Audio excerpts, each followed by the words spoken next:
Cameroun. Entre Oswald Baboké et Ferdinand Gongo, le conflit que la présidence veut cacher.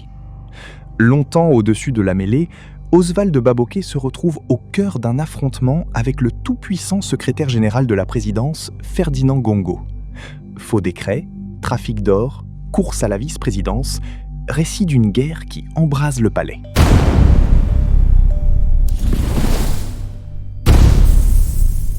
Sous les costumes sombres taillés au millimètre, sous les souris appuyées échangées le 31 juillet dans les jardins de Toudi, deux hommes qui se saluent encore avec la componction des grands commis de l'État se livrent en vérité une guerre que le protocole ne parvient plus tout à fait à maquiller.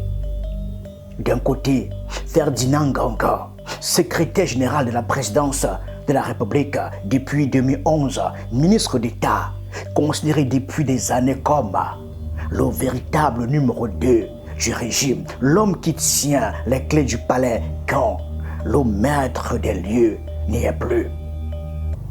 De l'autre, Oswald Baboké, directeur adjoint du cabinet civil, pasteur fondateur de la chapelle de la gloire du Christ, protégé de la première dame, Chantal Biya, dit-on, qui avait bâti sa réputation sur une qualité devenue rare à Etoudi, ne déplaît à personne. Jeune Afrique le rappelle avec justesse. Ce Baboké-là a traversé les guerres de clans sans jamais sembler y prendre part, cultivant l'image de l'homme sage au-dessus des rivalités, celui dont on disait dans les deux camps à la fois qu'il était quelqu'un de bien. Ces dernières années, Oswald Babok avait réussi une performance rare à Etoudi, traverser les guerres de clans sans donner l'impression d'y prendre part. Certes très proche de la première dame, Chantal Biya, il cultivait l'image d'un homme au-dessus de la mêlée. Ce pasteur semblait cheminer paisiblement entre l'église qu'il a créée et le palais présidentiel, cultivant ses réseaux, se gardant de se fâcher avec quiconque. C'est quelqu'un de bien, répétaient ses proches, et même certains de ses adversaires. Le magazine panafricain raconte que Ferdinand Gongo nourrissait depuis plusieurs années déjà une suspicion tenace à l'endroit de son cadet, celle de renseigner en douce des relais extérieurs au palais sur ce qui s'y trame. Baboké a toujours démenti, mais le soupçon, une fois planté à Etoudi, ne meurt jamais tout à fait. Il attend son heure, et son heure est venue avec l'éruption dans cette histoire de couloirs et de bureaux climatisés d'un nom qui n'a rien à voir avec l'administration, celui de Samuel Eto'o-Fils, l'ancien capitaine des Lions Indomptables du Cameroun, devenu président de la Fédération camerounaise de football FECAFOOT, est un allié déclaré de Baboké. Or, sa relation avec Gongo s'est délitée à mesure que grandissait sa rivalité avec un homme que le secrétaire général protège depuis longtemps, le ministre des Sports, Narcisse Moïla Kombi. Les deux hommes se sont affrontés à plusieurs reprises ces dernières années sur la gestion des Lions Indomptables, sur le choix des sélectionneurs, sur la composition des staffs techniques, dans une querelle que des réconciliations de façade n'ont jamais vraiment refermé. Chaque fois qu'Eto'o recule d'un pas devant Moïla Kombi, c'est un peu de terrain que Baboké perd à Etoudi. La politique camerounaise a ceci de particulier qu'un désaccord sur un poste de sélectionneur peut, par ricochet, fragiliser un homme d'État. Oswald Baboké semble avoir fait les frais de la rupture entre l'ancien lion indomptable et le secrétaire général de la présidence. Il aurait d'abord été écarté par Ferdinand Gongo de l'organisation de la dernière cérémonie de vœux à Paul Biya, au début de 2026, alors que cette mission relevait habituellement de ses attributions. Une campagne aurait ensuite été menée contre lui, auprès de Chantal Biya. Sa principale protectrice l'aurait un temps tenu à distance, avant de lui rendre sa confiance. Le point de bascule, celui qui transforme une rivalité de palais en guerre ouverte à un nom et une date, la résurrection en avril 2026 du poste de vice-président de la République, resté vacant depuis sa création. Selon plusieurs sources concordantes citées par Jeune Afrique, Chantal Biya aurait envisagé d'y installer son protégé, un choix qui, s'il se confirmait, reviendrait à humilier un Ferdinand Ngongo qui avait lui-même plaidé pour la réinstauration de cette fonction et qui la convoitait de longue date pour son propre compte. On ne prête pas à un homme comme Ngongo une ambition sans en payer le prix. Ce fut la guerre, dit Jeune Afrique. Selon plusieurs sources, Chantal Biya aurait envisagé de confier le poste à Oswald Baboké, oubliant peut-être un peu vite que Ferdinand Gogo convoitait la fonction, dont il avait d'ailleurs prôné la réinstauration. Pour un proche du directeur adjoint du cabinet civil, contacté par Jeune Afrique, aucun doute, c'est ce choix de la première dame qui a déclenché la guerre entre les deux hommes. Elle a pris la forme de deux scandales qui, coup sur coup, ont éclaboussé les deux camps. Le trafic d'or présumé et l'affaire des faux décrets. Sur ce second dossier, le récit de Jeune Afrique est précis. Un document annonçant la nomination d'un vice-président aurait été présenté à la CRTV, la télévision nationale, sans jamais être diffusé. Des rapports du renseignement, réputés proches du secrétaire général, y auraient vu le nom d'Oswald Baboké, un certain Juan Sichum, interpellé alors qu'il tentait de faire lire ce document à l'antenne, fréquenterait, selon ces mêmes sources, la chapelle de la gloire du Christ, l'église de Baboké. De quoi transformer aux yeux de ses adversaires une coïncidence en preuve et une preuve en dossier judiciaire. Depuis la fin du mois de juin 2026, Oswald Baboké serait convoqué et entendu à plusieurs reprises par le tribunal criminel spécial dans le cadre d'enquêtes ordonnées, dit-on par Paul Biya lui-même. Le camp Baboké ne s'est pas laissé enfermer dans le rôle de l'accusé.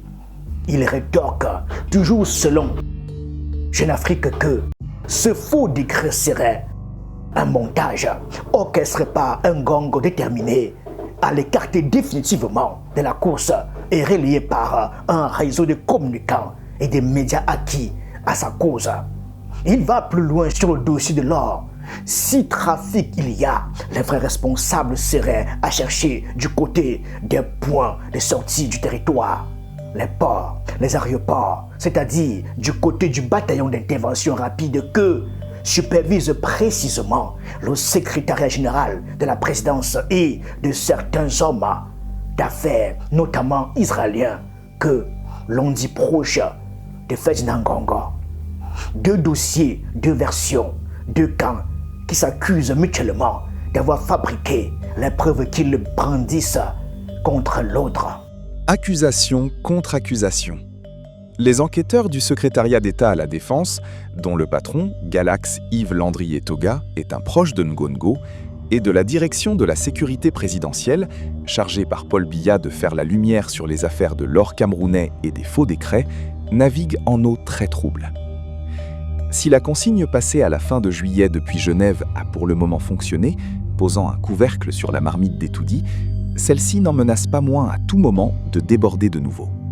Cette bataille des récits s'est même déportée sur le terrain médiatique. D'un côté, la CRTV dirigée par Charles Ndongo, que l'on dit proche de Ferdinand Ngongo. De l'autre, PRC TV, la chaîne présidentielle créée en 2022 et placée sous l'autorité de Samuel Vando Ayolo, directeur du cabinet civil et supérieur hiérarchique direct de Baboké. Deux antennes, deux vérités officielles, un seul et même État qui se raconte deux histoires contradictoires selon le studio d'où l'on parle. Certaines sources sécuritaires prudentes mais insistantes évoquent même une tentative de ce qu'elles appellent, à mot à peine couvert, un coup d'État institutionnel. L'idée qu'un homme aurait tenté de s'installer à la vice-présidence par la voie du faux plutôt que par celle du droit.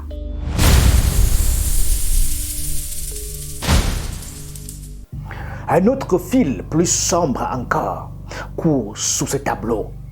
Jeune Afrique ne le détaille pas, mais d'autres organes camerounais l'ont récemment mis en lumière, celui du procès de l'assassinat du journaliste Martinez Zogo, où un témoin, le 33e cité à la barre, aurait affirmé que Martinez Zogo était un informateur à la fois de Ferdinand Ngongo et d'Oswald Baboké. Un ancien officier, le capitaine Romuald Efoudou, a lui aussi rompu le silence de plusieurs années pour mettre en cause le secrétaire général dans cette affaire qui hante la République depuis 2023. On rapporte sans certitude totale à ce stade que Ngongo aurait envisagé d'écarter Samuel Vondo Ayolo de la direction du cabinet civil et de faire muter Oswald Baboké. Une manière, si elle se confirmait, de vider le camp adverse de ses positions avant même que les tribunaux n'aient tranché quoi que ce soit.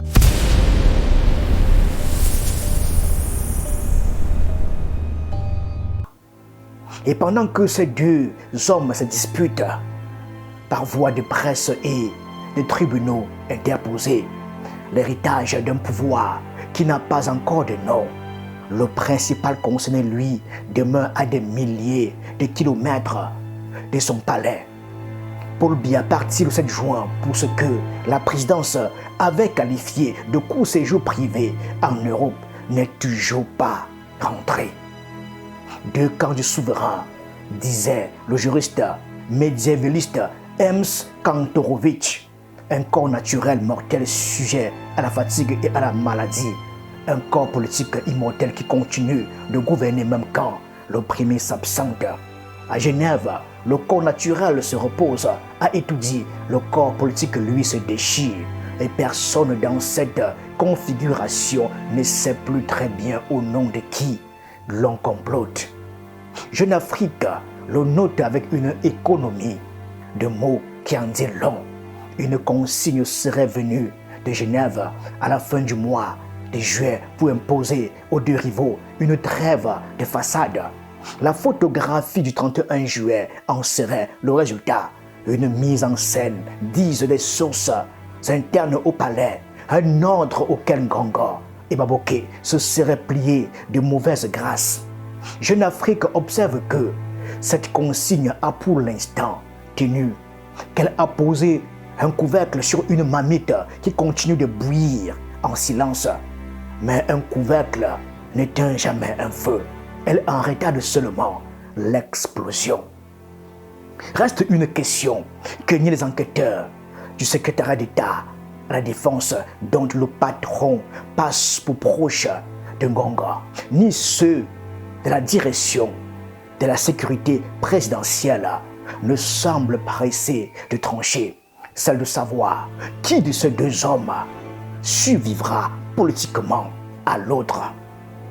Merci.